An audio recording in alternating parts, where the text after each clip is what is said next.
Welcome to special analysis. నేను రమా మండవ. ఈ రోజు అనాలిసిస్ లో భాగంగా మనం తీసుకోబోతున్న టాపిక్ ఏంటంటే, ఈ రోజు అనాలిసిస్ నేను ఒక టైటిల్ పెట్టడం జరిగింది. నాగేశ్వర్ గారు మీరు క్రెడిబిలిటీని కోల్పోయారు, వాడు వీడు ఏంటి, ఆ బూతులు ఏంటి, ఇదేనా జర్నలిజం అని చెప్పి నేను టైటిల్ ఇచ్చాను. ఆ అంశం గురించి మనం మాట్లాడే ప్రయత్నం చేద్దాం. ప్రొఫెసర్ నాగేశ్వర్, ఆయనకి ఎన్ని ట్యాగ్స్ ఉంటాయంటే, ఒకటి ప్రొఫెసర్ అండ్ మేధావి అండ్ దెన్ జర్నలిస్ట్, ఇంకా చాలా ఈ మధ్య కాలంలో లోకేష్ లాంటి వాళ్ళు ఆయనకు సోకాల్ జర్నలిస్ట్ అని కూడా ఇంకో ట్యాగ్ ఇవ్వడం జరిగింది.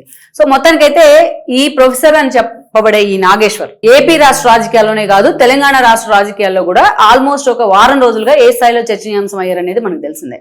దానికి పూర్వాపరాలు ఏంటి, దానికి ప్రీఫేజ్ లో ఏం జరిగిందో కూడా మనం చాలాసార్లు చెప్పుకునే ప్రయత్నం చేశాం.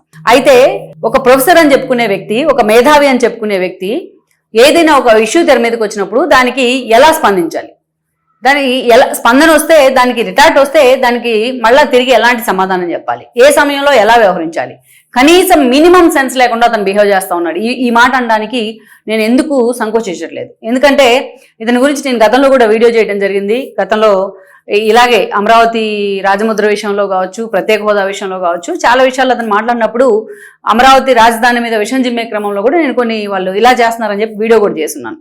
దానికి రెస్పాన్స్ కూడా చాలా హ్యూజ్ రెస్పాన్స్ వచ్చింది.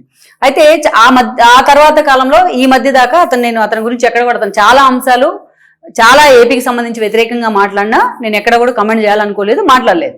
కానీ ఇటీవల కాలంలో ఆయన వ్యవహరిస్తున్న విధానం ఏదైతే ఉందో, నిజంగా ఇతను బేసిక్ జర్నలిజం నుంచి వచ్చాడా అనిపిస్తా ఉంది నాకు. నేను అందుకే మొన్న కూడా పెట్టా ఇతను జర్నలిస్ట్ కాదు అని చెప్పేసి. ఈ రోజు అతను ఎన్నిసార్లు మాట తప్పాడు అంటే, తన అన్న మాటకి కనీసం కట్టుబడి ఉంటే వైబిలిటీ ఉన్న వ్యక్తి అనుకునేవాళ్ళం. కానీ ఈరోజు అతను మాట తప్పడమే కాదు, అనేక రకాలుగా అతను ప్రవర్తిస్తున్న తీరు ఏదైతే ఉందో, అతనికి మరి నిజంగా భయపడుతున్నారా, నిజంగా ఏమన్నా అతనికి టెన్షన్ వచ్చేస్తుందా, లేకపోతే అతను ఈ హడావిడిలో ఏదో మాట్లాడిపోయి ఏదో చేస్తున్నాడు అయితే నాకు అర్థం కావట్లేదు. గత కొన్ని రోజులుగా అతను బిహేవ్ చేస్తున్న విధానం మనం ఒకసారి చూసినట్లయితే, ఫస్ట్ అతనే కామెంట్ చేశారు.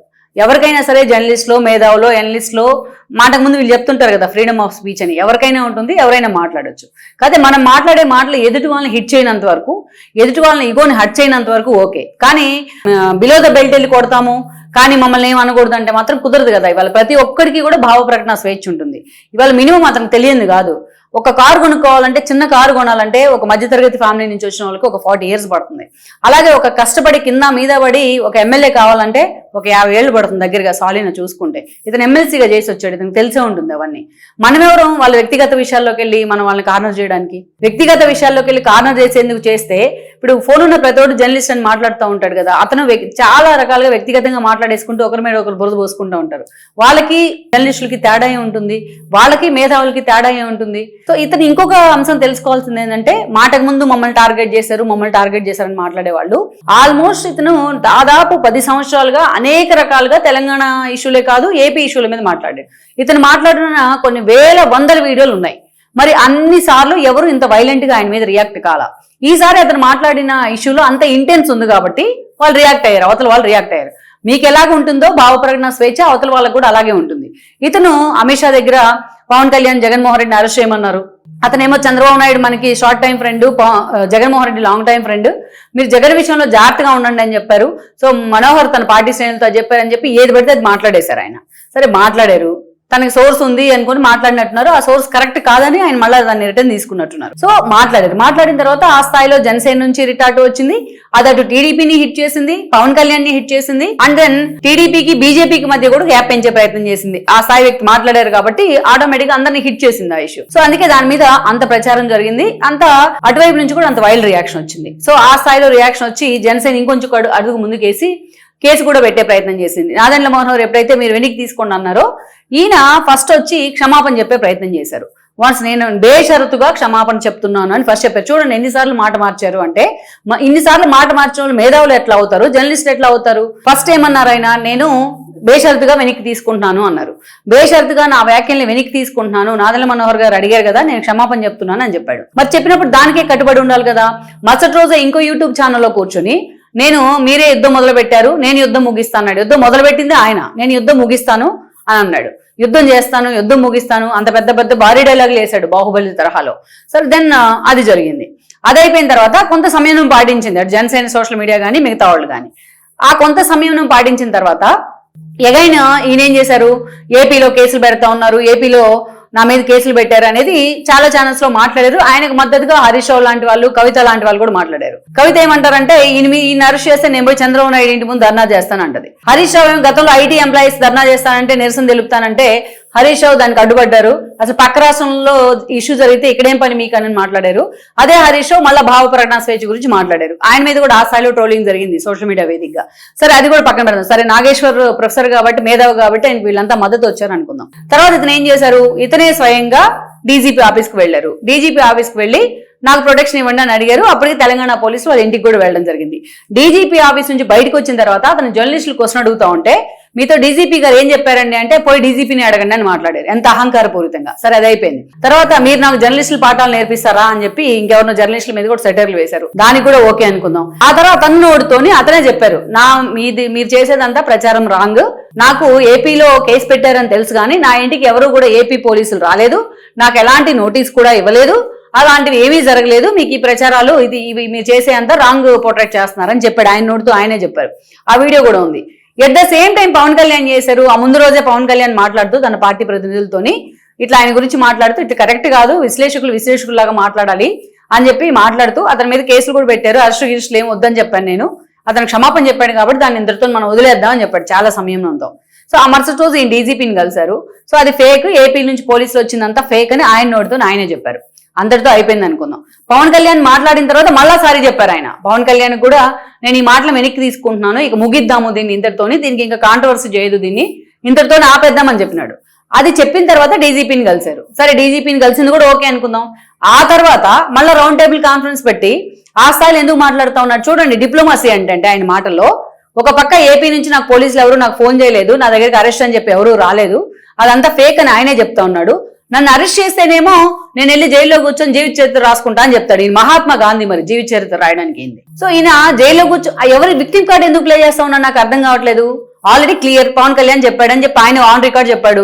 ఎవరు కూడా అరెస్ట్ చేయడానికి నన్ను రాలేదు, నాకేమీ ఇంటిమేషన్ లేదని ఆయన చెప్పాడు. పవన్ కళ్యాణ్ కూడా చెప్పారు ఆయన అరెస్ట్ చేయొద్దని చెప్పాను నేను అని చెప్పేసి. అలాంటప్పుడు ఇంకా జైలుకి వెళ్తే నేను జీవిత చరిత్ర రాస్తాను, నా పోరాటం ఆపను, చచ్చినా సరే పోరాటం చేస్తాను, ఈ విక్టిమ్ కార్డ్ ఎందుకు ప్లే చేస్తా ఉన్నారు? రౌండ్ టేబుల్ కాన్ఫరెన్స్ ఏదైతే పెట్టారో ఆ రౌండ్ టేబుల్ కాన్ఫరెన్స్ లో జర్నలిస్టుల పేరుతోని, జర్నలిస్టులు అసలు వీళ్ళలో ఏం బ్యాక్గ్రౌండ్ ఉంది, వీళ్ళకి జర్నలిజం ఎక్కడ చదివారు, ఎక్కడ చేశారు, ఏ ఛానల్స్ లో వీళ్ళు పనిచేశారు, అసలు జర్నలిస్ట్ కి ఒక వైబిలిటీ లేదా?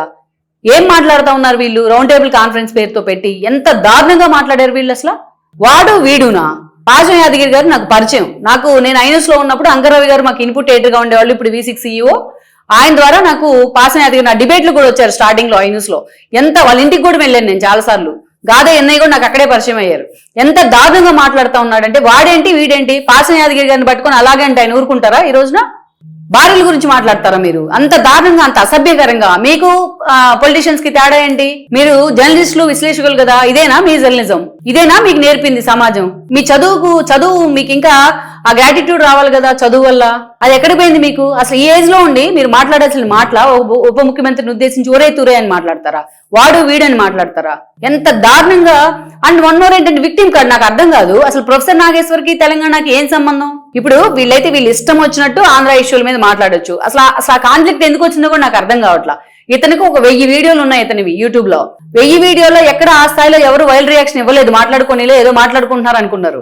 ఎప్పుడైతే అవతల వాళ్ళని హిట్ చేసేలాగా without any prior information, prior source ఆయన మాట్లాడారో అది ఆ పార్టీని హిట్ చేసింది కాబట్టి అంతలా రియాక్ట్ అయ్యారు వాళ్ళు. మరి అన్ని వీడియోల మీద నిజంగా మిమ్మల్ని తిట్టాలనుకుంటే అన్ని వీడియోల మీద తిట్టేవాళ్ళు కదా.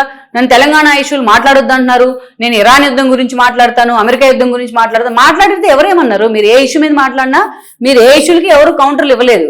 మీరు ఇన్ని చేశారు అమరావతికి వ్యతిరేకంగా, జగన్మోహన్ రెడ్డికి మద్దతుగా, ఎవరు కౌంటర్లు ఇవ్వలేదు మీకు. ఎందుకంటే ఇటీవల కాలంలో మొత్తం మీరంతా మీ జర్నలిజాన్ని, మీ మేధావితనాన్ని పక్కన పెట్టి మీరు రాంగ్ ట్రాక్ లో వెళ్తా ఉన్నారు. ఎవరైనా సరే జీవిత చర్మాంకంలో ఇంకా నలుగురికి మన వల్ల ఉపయోగపడాలి సమాజానికి అన్నట్టు చూడాలి, కానీ మీరు కంప్లీట్ వేరే రూట్ లో వెళ్తా ఉన్నారు నాగేశ్వరరావు గారు. అంతేకాదు మీ ఎదురుగా అన్ని బూతులు మాట్లాడుతుంటే మీ ఎదురుగానే మీరు పక్కనే ఉన్నారు, దాన్ని ఎండర్స్ చేస్తున్నట్టు కదా మీరు ఆ బూతుల్ని కనీసం ఖండించే ప్రయత్నం. వాడు వీడు అనకూడదు, ఒక ప్రజాప్రతినిధుల స్థానంలో ఉన్న వాళ్ళని, వాళ్ళ వ్యక్తిగత జీవితాలను మనం టచ్ చేయకూడదు అని చెప్పి మీరేమైనా మాట్లాడే ప్రయత్నం చేశారా? కనీసం ఖండించారా? ఇలా మాట్లాడొద్దు, ఇష్యూ అంటే ఇష్యూ మీద మాట్లాడదాము అని చెప్పేసి అసలు ఖండించే ప్రయత్నం చేశారా? ఇన్ని మాటలు మార్చారు మీరు. అసలు మీరు డీజీపీ దగ్గరికి వెళ్ళొచ్చారు, పవన్ కళ్యాణ్ మాట్లాడిన తర్వాత సారీ చెప్పారు, మళ్ళా క్షమాపణ చెప్పారు రెండోసారి కూడా. అలాంటప్పుడు మీరు రౌండ్ టేబుల్ కాన్ఫరెన్స్ పేరుతో వాళ్ళు పెడితే మీరు వెళ్ళడమే కాక మీరు అక్కడ మళ్ళీ జైలుకి వెళ్ళి నేను అసలు విక్టిమ్ కార్డు మీరు ప్లే చేస్తుంది. మీరు అరెస్ట్ చేయొద్దు, నన్ను అరెస్ట్ చేసే ఆస్కారం లేదని మీరే చెప్తారు. మళ్ళీ నేను అరెస్ట్ చేస్తే జైల్లో కూర్చొని జీవిత చరిత్ర రాస్తానని చెప్తా ఉన్నారు. ఎక్కడ క్రెడిబిలిటీ ఉన్నట్టు మీకు? మీ మాట మీద మీరన్నా స్టిక్ అన్న ఉన్నారా? ఒక్క మాట కన్నా ఎవరన్నా ఒక ఇష్యూలో ఇన్నిసార్లు సారీ చెప్తారు, ఇన్నిసార్లు మళ్ళీ పీచే మూడని వెనక్కి తీసుకుంటారా? ఇంతటితో ముగిద్దాం అంటారు, మళ్ళీ ప్రెస్ మీట్ పెడతారు. ఇంతటితో ముగిద్దాం అంటారు, మళ్ళీ డీజీపీ ఆఫీస్కి వెళ్తారు. ఇంతటితో ముగిద్దాం అంటారు, మళ్ళీ వచ్చి రౌండ్ టేబుల్ కాన్ఫరెన్స్ పేరుతో మీ ఇష్టం వచ్చినట్టు మాట్లాడుతూ ఉన్నారు. ఎవరు వాళ్ళలో జర్నలిస్టులు? మీరు భయపడితే భయపడతారా? మీరు హౌ డేర్ యూ అని అడుగుతూ ఉన్నారు. హౌ డేర్ యూ, మేము కూడా అడుగుతాం హౌ డేర్ యూ అని. అసలు ఎవరు వాళ్ళలో జర్నలిస్టులు నాకు అర్థం కాలేదు. ఇట్లా బూతులు ఎవరన్నా అసలు తెలంగాణకి నాగేశ్వర్ ఇష్యూకి ఏం సంబంధం ఉంది? ఇప్పటికీ తెలంగాణ ఉద్యమంలో మేమంతా కలిసి పనిచేసాం, చాలా హ్యాపీగా ఉండింది ఆ రోజు. ఎవరు ఆంధ్ర జర్నలిస్టులు తెలంగాణ జర్నలిస్టులు అనే ఆ డిఫరెన్షియేషన్ ఎక్కడ రాలేదు. రాష్ట్రాలు విడిపోయారు కానీ ఇప్పటికీ ప్రజలు అన్నదమ్ముల్లా ఉన్నారు, చాలా చక్కగా ఉన్నారు. అసలు తెలంగాణ భారతదేశంలో అంతర్భాగం కాదా? మీ సొత్తా? మీ తాత ముత్తాతల్లా ఏమన్నా? అది అడిగితే మీరు హట్టవరా? అట్లా అడిగితే ఇదే కేసీఆర్ టైంలో ఈ డేర్ ఎవరైనా చేశారా మీరు మాట్లాడడానికి? ఒక్కరన్నా మీరు ఇంత డేర్ చేశారా మాట్లాడడానికి? ఒక్క జర్నలిస్ట్ అయినా కేసీఆర్ మాట్లాడనిచ్చారా? కనీసం క్వశ్చన్ అడిగినిచ్చారా? కనీసం ప్రగతి భవన్ గేట్లు ముట్టుకొని ఇచ్చారా? ఒక్క రోజైనా ఖండించారా మీరు? సరే అది కూడా తీసేద్దాం. ఈ రోజు రౌండ్ టేబుల్ కాన్ఫరెన్స్ పెట్టడానికి ఏమీ లేవా ఇష్యూస్ మీకు తెలంగాణ రాష్ట్రంలో? అక్కడ మొక్కజొన్న రైతులు చస్తా ఉన్నారు చాలా మంది, కనీసం మద్దతు ధర లేక ఏడుస్తూ ఉన్నారు, సూసైడ్ చేసుకోవడానికి చాలా మంది సిద్ధంగా ఉన్నారు. ధాన్యం కళ్ళాల్లోనే ఉంది. ఒకవైపు వర్షాలు పడతా ఉన్నాయి. ఇప్పుడు కానీ వర్షం కంటిన్యూస్ గా ఒక 3-4 డేస్ పడినా చాలు వాళ్ళు సర్వనాశనం కావడానికి. దీని గురించి ఎప్పుడన్నా మాట్లాడారా మీరు? దీని గురించి మాట్లాడారా? మొన్న ఆర్టీసీ ఇష్యూ జరిగింది, ప్రభుత్వం సకాలంలో స్పందించింది కాబట్టి ఓకే. పోనీ కనీసం ఒక డిమాండ్ చేశారా ప్రభుత్వం? మీరు తెలంగాణ పౌరులుగా, తెలంగాణ పౌర సమాజం గురించి అసలు మీరు మాట్లాడుతున్న మాటలకు తెలంగాణ ప్రజలు నవ్వుతూ అన్నారు. ఇంకా ఎక్కడ తెలంగాణ ఆంధ్ర? ఎందుకు ఈ డిఫరెన్షియేషన్స్? తెలంగాణలో ఆంధ్ర వాళ్ళు ఒక్కలే లేరు కదా, మొత్తం అన్ని రాష్ట్రాల నుంచి ఇది ఒక మెట్రోపాలిటన్, అందరూ ఉన్నారు. ఓన్లీ మీకు ఏపీ వాళ్ళే ఎందుకు కనిపిస్తా ఉన్నారు? అసలు ఎందుకు డిఫరెన్షియేట్ చేస్తా ఉన్నారు ఇలాగా? మీకు కేసీఆర్ హయాంలో లేని ధైర్యం ఇప్పుడు ఎందుకు వచ్చింది? ఇప్పుడు వాయిస్ ఎందుకు పెరిగింది మీకు? అసలు నాగేశ్వర్ ఇష్యూ ఎక్కడ? తెలంగాణ ఇష్యూ ఎక్కడ? మీరేం మా ఇష్టానుసారం మాట్లాడతాం, మాకు నోటుకొచ్చింది అనేస్తాం, మాకు భావ ప్రకటన స్వేచ్ఛ ఉంది, అవతల రియాక్ట్ అయితే మాత్రం తెలంగాణ విక్టిమ్ కార్డు తీస్తాం. ఈ ఆపండి. మీరు భయపెడితే భయపడడానికి ఊరు సిద్ధంగా లేడు. ఇవి ఆపండి మీరు. ఫస్ట్ ఆఫ్ ఆల్ మీరు ఎలా చేస్తా ఉన్నారంటే జర్నలిస్టుల మధ్య కూడా ఒక నెట్ట నిలుగా ఒక గోడ గీస్తా ఉన్నారు. ఇప్పుడు దాకా చాలా ప్రొఫెషనల్స్ చాలా ఫ్రెండ్లీగా ఉంది జర్నలిస్టులే. ఆంధ్ర తెలంగాణ డిఫరెన్షియేషన్ లేదు. నాకు ఎంతో మంది ఇప్పటికీ నా ఫ్రెండ్స్ ఉన్నారు తెలంగాణలో. ఈ డిఫరెన్షియేషన్ నిట్ట నిలువునా గీస్తా ఉంది. మీరు ప్రెస్ మీట్ పెడితే వాళ్ళు కూడా నవ్వుతున్నారు మాకు ఫోన్ చేసి. ఇదే రౌండ్ టేబుల్ కాన్ఫరెన్స్ తెలంగాణలో నా దగ్గర నేను 1000 ఇష్యూలు ఉన్నాయి తెలంగాణలో మాట్లాడాల్సిన ఇష్యూలు. అసలు ప్రధానికి ఆంధ్ర తెలంగాణ ఇష్యూ ఏంటయ్యా బాబు? అసలు నాగేశ్వర్ గారు మీరు కదా చెప్పాలి, ఇది మీకోసం కదా వాళ్ళు మీ పేరు పెట్టుకుని వాళ్ళు మాట్లాడుతూ ఉన్నారు తెలంగాణ ఆంధ్ర అని చెప్పేసి. మీ ఇష్యూని అడ్డం పెట్టుకుని ప్రతోడు తమ సమస్యను చెప్పుకున్నాడు అక్కడ. మీ ఇష్యూ అడ్డం పెట్టుకుని ఆంధ్ర బాగు, ఆంధ్ర వాళ్ళ బాగు అంటా ఉన్నారు. మీ ఇష్యూని అడ్డం పెట్టుకుని హెరిటేజ్ ని బ్యాన్ చేస్తామంటారు. మీ ఇష్యూని అడ్డం పెట్టుకుని చంద్రబాబు నాయుడిని బూతులు తిడతా ఉన్నారు, పవన్ కళ్యాణ్ బూతులు తిడతా ఉన్నారు. కనీసం మీరు మిగతా విషయాల్లో ఎలా ఉన్నా పర్లేదు, పవన్ కళ్యాణ్ మీ గురించి మాట్లాడేటప్పుడు ఎక్కడైనా నాగేశ్వర్ గారిని 10 సార్లు సంబోధించాడు ఆయన. ఎక్కడైనా ఏమైనా పరుషంగా ఎక్కడైనా మాట్లాడారా? ఎంత గౌరవంగా ఎంత హుందాగా ఉందో పవన్ కళ్యాణ్ స్పందన దాని మీద, మీరు మాట్లాడిన అంశం మీద. కానీ మీరేంటి, మీరు ఎదురుగా కూర్చొని పక్కన వాళ్ళతో బూతులు తిట్టిస్తారు? అసలు మీకు ఏం కావాలి? మీరేం కోరుకుంటా ఉన్నారు? ఇది క్లారిటీగా చెప్పే ప్రయత్నం చేయండి. అలా డిప్లొమాటిక్ గా ప్రతి విషయంలో అలా డిప్లొమాటిక్ గా ఉంటే నడవదు. ఇవాళ ప్రతి ఒక్కరికి ఇంట్లో కూర్చున్న హౌస్ వైఫ్ కూడా భావ ప్రకటన స్వేచ్ఛ ఉంది మన ప్రజాస్వామ్యం పుణ్యమాని. అందుకే ప్రతి ఒక్కరు కూడా మంచి చెడులను ఎంచడంలో మనం చెప్పాల్సిన అవసరం లేదు. They are more clever than us. So అందుకే మీరు ఇట్లాంటి పెట్టే ముందు ఫస్ట్ నేనేమన్నాను దానికి మీరు కట్టుబడి ఉండండి. అటంటారు ఇటంటారు. ఎప్పుడైనా నేను చాలాసార్లు చెప్పాను మీ వీడియో చేసేటప్పుడు, తటస్థమని కూర్చున్నారంటే మధ్యలో అటు ఉండదు ఇటు ఉండదు, రెండుకి జట రేవుల్లాగా అయిపోతాం. ఏదో ఒక క్లియర్ కట్ స్టాండ్ తీసుకోండి. మీరు విక్టిమ్ కార్డు పే చేయడం లేకపోతే ఇంకోటి మీరు నేను అప్పుడే భయపడలేదు ఇప్పుడే భయపడతానా అని మాట్లాడుతున్నారు. ఏదో ఒక ఇష్యూ ఎగ్జాంపుల్ గా చెప్పారు, అది రాశాను ఇది రాశాను. ప్రతి జర్నలిస్ట్ జీవితంలో, ప్రతి ప్రొఫెసర్ జీవితంలో, ప్రతి జర్నలిస్ట్ జీవితంలో ఏదో కొన్ని సమయాల్లో అలాంటి సిచ్యువేషన్ ప్రతి వాళ్ళు ఫేస్ చేసి ఉంటారు. మీరు ఒక్కరే కాదు, మీరు ఒక్కరే పుట్టుకతోని జర్నలిస్ట్ కాదు, మీరు పుడతానే జర్నలిస్ట్ గా పుట్టలేదు. ప్రతి ఒక్కరి లైఫ్ లో, జర్నలిస్ట్ అనే వాళ్ళ లైఫ్ లో ఏదో సమయంలో అలాంటి బ్లాక్ మెయిలింగ్, అలాంటి బెదిరింపులో, ఎన్నో ఒత్తిడిలో, ఎంతో ప్రెజరైజ్ అయి ఉంటారు వాళ్ళు. ప్రతి ఒక్కరి లైఫ్ లో ఇలాంటి సంఘటనలు కనీసం ఒక 10 అన్నా ఉంటాయి సాలిడ్ ఇష్యూస్ చెప్పుకోవడానికి. ప్రతిరోజు విక్టిమ్ కార్డ్ ప్లే చేస్తారండి ప్రతి ఇష్యూ చెప్పి. ఇప్పుడు ముగిద్దాం అనుకున్నప్పుడు ముగించండి, లేదు ఇలాగే చేద్దాం అనుకున్నప్పుడు ఇలాగే చేయండి. మీరు తెలంగాణ విక్టిమ్ కార్డు వాడి బెదిరించి భయపెట్టి ఏదో చేద్దామని ఇంకేదో చేద్దాం అనుకుంటే ఇక్కడ ఎవరు సిద్ధంగా లేదు మిమ్మల్ని అడిగి మాట్లాడించుకోవడానికి, మిమ్మల్ని అడిగించుకోవడానికి. ప్రతి ఒక్కరు విక్టిమ్ కార్డే అక్కడ కూర్చున్న బూతులు. అసలు ఆ బూతులు ఏంటి? అసలు బొడ్డోడు కూడా వచ్చి బూతులు మాట్లాడుతుంటే ఎవరు అంగీకరిస్తారు వాటిని? సో ఇది జర్నలిజం. మీ భాషలో చెప్పాలంటే ఇది జర్నలిజం. మీరు ఎండార్స్ చేస్తున్న జర్నలిజం ఇది. మా జర్నలిజం అంటే ఇది, ధైర్యంగా ప్రశ్నించడం. ఈ వీడియో మీకు నచ్చినట్లయితే Please share, like and subscribe R24 Telugu.